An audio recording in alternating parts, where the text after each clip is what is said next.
Hello ladies and gents, this is Idaho Dub with another Two Worlds 2 walkthrough. We have just finished overthrowing Al Lima as the ruler of Bayon, and in doing so we helped the people of Bayon and... Oh, great. I have to deal with you again? And we got a writ of protection to get past that guy. If you speak with him before doing the other mission and overthrowing Al Lima, then he will not let you through, and he will let you know what you need to do in order to get through those gates.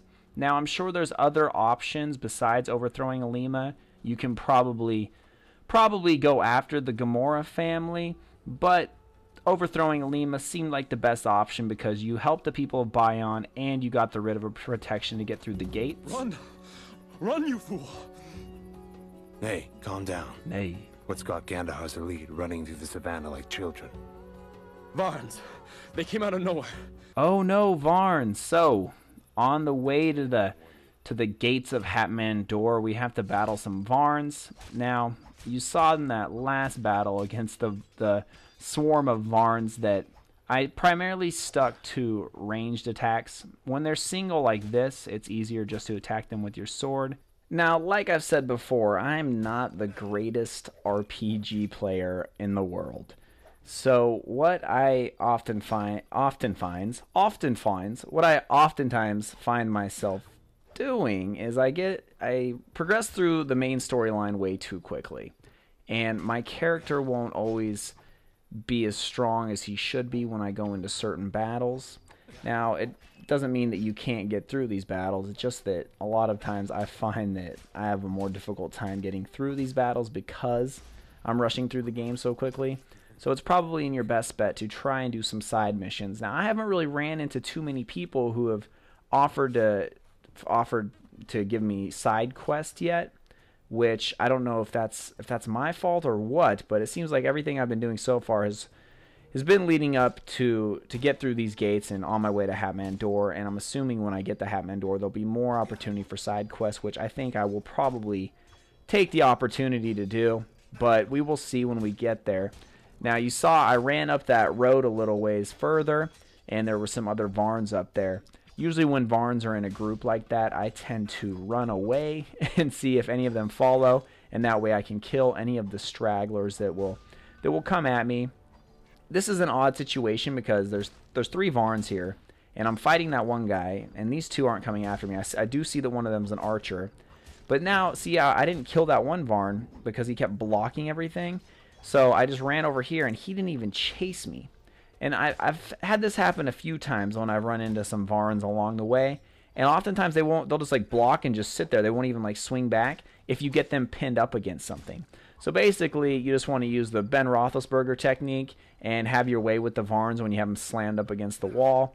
That'll be your best bet. And then the archers are usually pretty easy to take out because they don't really do anything but stand there with their swords and just wait for you to kill them. So what you want to do after you get done killing these guys, loot them. Obviously, that's your best bet. Go finish this guy off real quick, and then you want to make sure that you get that chest back there. Always check your surroundings because there's usually something in RPG games for you to scavenge for. Now, one thing I did want to show you, and I didn't edit out of this video, is the lockpick. So this is a very easy lockpick, and what you do is you just start the lockpick, and then you hit the right trigger, and then you hit it again when you get to the other open slot. That was a very easy lock to pick. Some of them are pretty difficult, and I'm not 100% sure I actually like this lock picking system. I guess I'm a fan of Oblivion, so Oblivion kind of had it down. I don't know, maybe this system will be good. I guess it's not too bad so far, but I definitely liked Oblivion's lock picking setup the best so far. And I also like Fallout. I guess Bethesda made both of them. So Bethesda, they know how to set up a lock picking scenario, I guess you would call it. Anyways, so I'm getting ready for the big battle before I go through the gates, or somewhat big battle.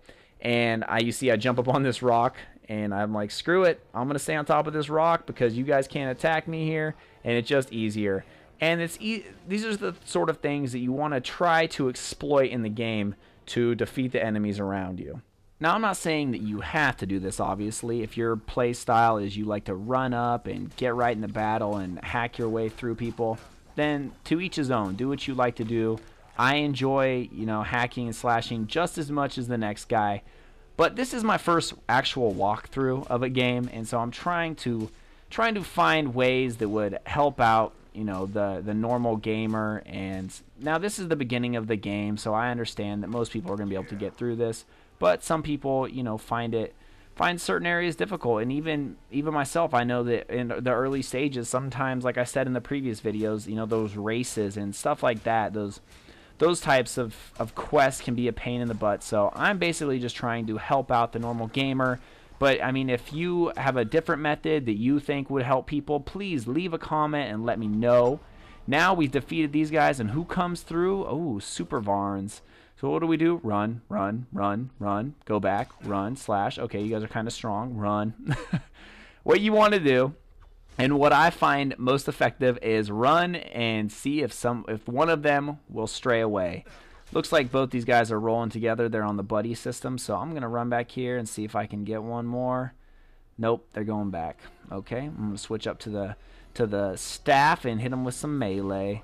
Or hit him with some range, not melee. I get my words all confused, elated sometimes. Alright, so to jump off topic real quick, you guys have probably already seen a couple times in this video there's a little bit of lag. And that does happen pretty frequently in the game. This is definitely nowhere near the lag that came out of the first two worlds. It was awful. And so far it hasn't been as bad as Oblivion. You remember when Oblivion you'd be running across wherever, you would oftentimes encounter the lag, and especially when you're on the horse. But it's not that bad, and I think it's probably expected in most RPG games and these open world games, because you know the game is just so big and the world's so large that there's gonna be some lag at some point. So that'll probably keep coming up in the videos, and as you see, I'm about to defeat these two bad boys, and we're gonna finally enter through the gate. And what's on the other side? Please tell me Hatmandor is just waiting there for me. I'm gonna jump up and down. I'm so happy. I'm trying to loot all these guys, so I'm just pushing A anytime I get to a body. Make sure you loot everybody, and also make sure that you break down weapons and sell weapons. But guys, here is the portal. I'm gonna run up, touch it, and run away, and then I'm going to come back to that. But until next time, guys, I hope you enjoyed the video. Thank you all for watching, and we'll see you next time.